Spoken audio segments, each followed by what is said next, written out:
uma questão mais compridinha, porque ele explorou um subtema dentro do assunto do hiperaldosteronismo primário.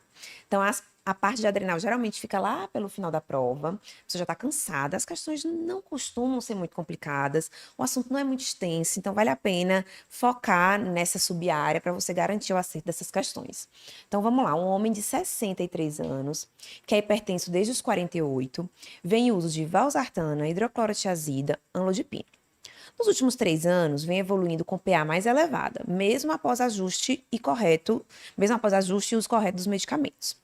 Nega outras queixas, nega diabetes ou doença cardiovascular prévia.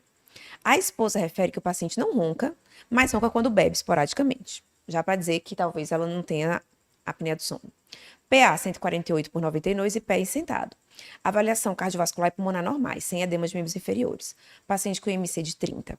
Exames, hemograma normal, glicemia de 101, com a glicada de 5,8%, creatina de 1, sódio 136, potássio 3,8. Até agora tudo normal. A aldosterona de 22 e a atividade de renina plasmática de 0,5. Ou seja, ele já deu esse valor para vocês, ele já partiu do pressuposto que era um paciente que estava evoluindo hipertenso, apesar do uso de 3 antihipertensivos e que precisava de investigação de hiperaldo. Ele nem perguntou isso para você. Já disse que tinha uma aldosterona de 22 e atividade plasmática de renina de 0,5.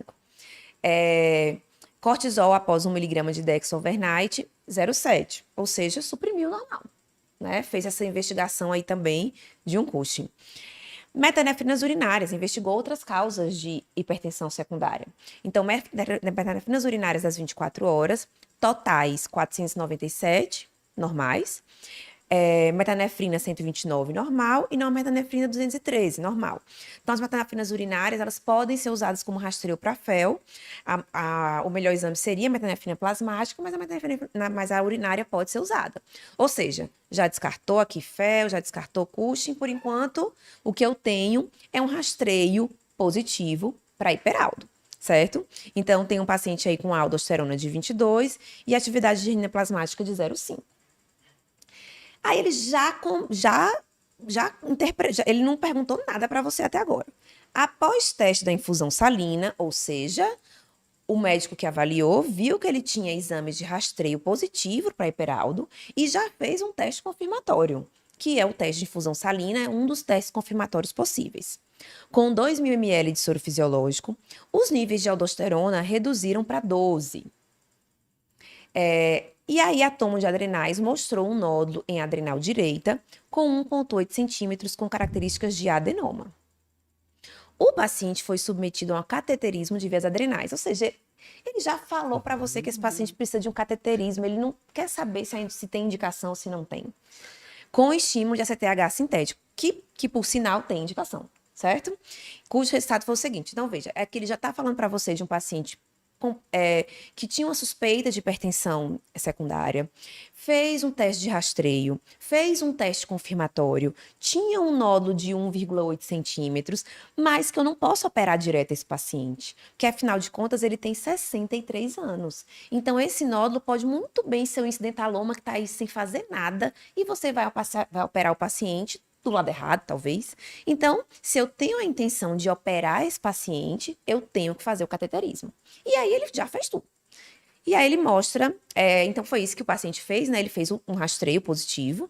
Então, o rastreio do hiperaldo é com a relação aldosterona sobre a atividade plasmática de renina. E esse rastreio é considerado positivo, na maioria dos autores, se essa relação for acima de 30. Principalmente quando eu tenho aldosterona acima de 15, e que foi o caso do paciente. Depois, na maioria dos casos, eu preciso fazer um teste confirmatório, o paciente fez o teste da infusão salina, e esse teste da infusão salina é justamente para eu dar muito soro para esse paciente, para ver se mesmo assim o paciente ainda continua fazendo uma secreção autônoma de aldosterona, porque o certo seria, poxa, dei muito soro para você, você tem que diminuir a sua produção de aldosterona, porque você vai ter uma inibição do sistema renina-angiotensina-aldosterona. Se você mantém, depois do teste da infusão salina, uma aldosterona acima de 10, é um teste confirmatório positivo. Foi o caso do paciente, ele não perguntou nada disso para você.